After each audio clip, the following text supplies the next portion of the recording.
Men fear women getting power because they feel that they'll destroy everything. My man kept saying that. That's how they fuck Ghostbusters up. That shit killed me. But that's what happens. But that's usually because the man is suppressing her abilities. He's not allowing her to be free in the sense of, because freedom, don't think freedom is letting your woman wear a bunch of tight clothes. And I mean, they're free to do that, but you're not supposed to control your woman in any way, shape, or form, which is something I had to grow to understand and overstand and understand. You can't control that woman. Let her be her, and that's how she'll eventually blossom. You know what I mean? But your job is to make sure that you're constantly feeding her with the energy she needs to get to the level she needs so she can get you to the level you need. You follow me? Because once she reaches where she needs to reach, which is an infinite level, by the way, but it's constantly going up. Once that man recognizes his woman's elevation and she's using the right power and she's moving accordingly and right and exact, that inspires that man, and now he becomes a god.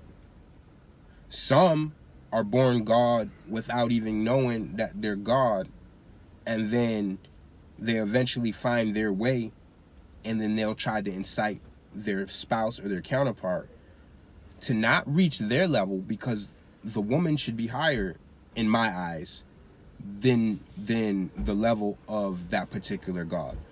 Because the God, I don't want to say that the God has a cap, but you could look at the earth, right? You can say a God created the earth, but a God isn't responsible for the cosmos. The cosmos is a womb. The earth is actually in a womb. The planets are in a womb. So it's encompassed. All these planets and all these celestial bodies are encompassed by a womb.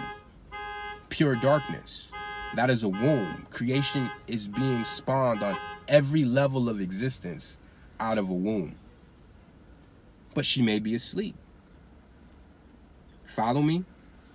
You have to wake her up. We have to encourage our women. Like, the worst part, which I was going to tell you, is sometimes it works against you. Sometimes you're inspiring your woman and you think you're inspiring your woman, and you might not be the messenger for her, which is rough. You know what I mean? So you might bump heads because she thinks that you think that you're greater. And in reality, you're trying to get her to a level because you know that once you wake her up, she's going to bring you up to a level of where you're content and complacent and with a good complacency. Not a complacency like, oh, stagnation, but complacency like, finally, my goddess. You know what I mean? So sometimes that could cause conflict within the union because it'll appear like you think you're superior or you know everything. And in reality, what it is a man who's actually a god, not the man who bangs nails into wood, not to take anything away from them, but that's not what I consider a man to be. A man is one who's trying to master Allah now, master the God in himself. One who recognizes that early. His intentions are entirely pure. They're entirely of the light. His intentions are to raise that woman up, to get her to a level, to raise him to a level to where everything outside of them doesn't even exist. And everything becomes malleable or malleable, I think it is, where everything can conform to their will. You follow me? That's the objective. The objective is to have the greatest experience ever and not separate of each other. So there isn't a conflict when the God knows the potential of his lady who's asleep. You got me?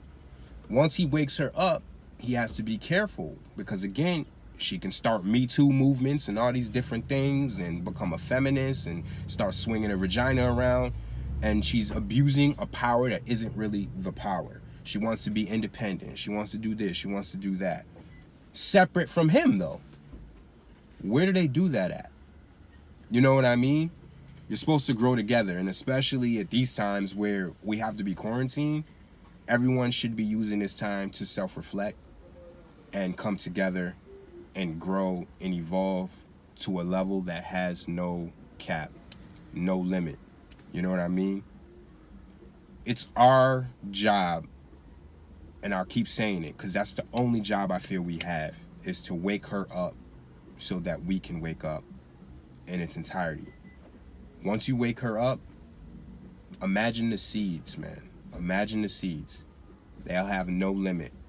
And all this stuff, sickness, stress, disease, jealousy, envy, emotion, bad emotion I'm speaking of. Like, emotion is an ailment.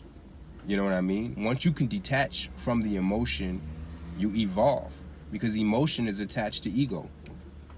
So once that man could look outside of himself and start really moving in 5D, you know what I mean? Where he sees life like a drone sees life, and not a drone as in a clone, but as a drone as in something that is flying around and getting a whole scope of things. Once that man sees things in 5D and he's able to get his counterpart to see things in 5D, there's no limit. So I speak to the man, the master of Allah now out there, those who want to master Allah now. I'm speaking to them, and I'm definitely speaking to the women and the woman. You are the I am. You are because she is, and she is because I am, and I am because she is. So we are.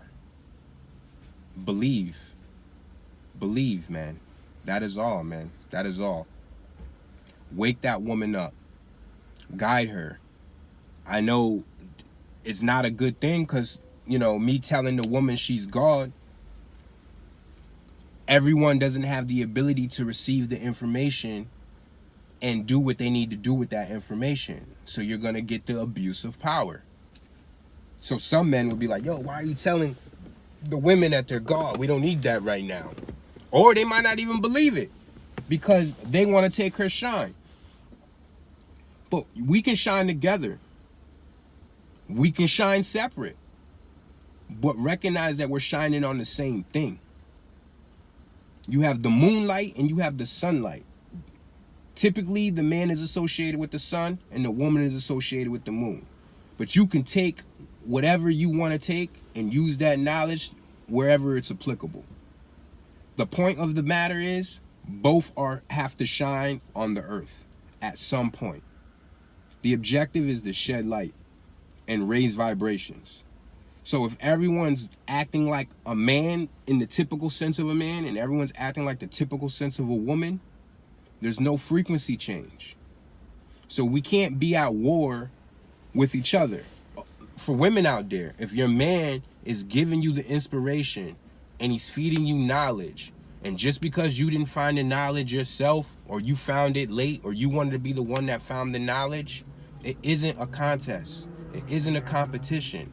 We're not in competition with each other. That is your other half. That is your higher self speaking to you. No different than when you bring information to him, that is, you are the higher self to him. The moment that we act out of accordance to the laws of nature is the moment we begin to act like our lower selves. That is not key, and that is not true.